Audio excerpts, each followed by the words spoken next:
there's love behind every revolution. There has to be love. That final shot of the whole show was so powerful. It was so moving for me to watch. It really made me rethink Rogue One as well. So I wondered, what did you make of that being the moment that we leave this season and this story on? I mean, it is what Tony Gilroy brings to the table. It's like it's always about what really matters. You think it's about like the complexity and the very interesting intrigue and kind of like spy approach to the story, but that's in one level and that's there. But beyond that, there's always like these very strong connections that talk about love and friendship and family, and it's, if you see the season one, for example, you understand that. Hmm. At the end it's about family.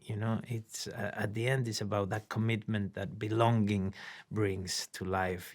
And this season is it reminds you of that, like, uh, there's love behind every revolution. There has to be love.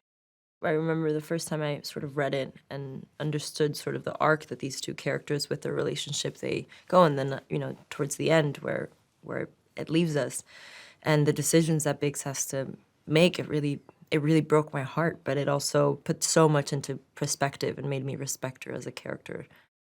I want it to be hopeful. I really want the show to be hopeful in the end. I mean, it's so many people suffer so much through the show and what we put these people through, and rebellions really are built on hope, and I wanted to end up in that place.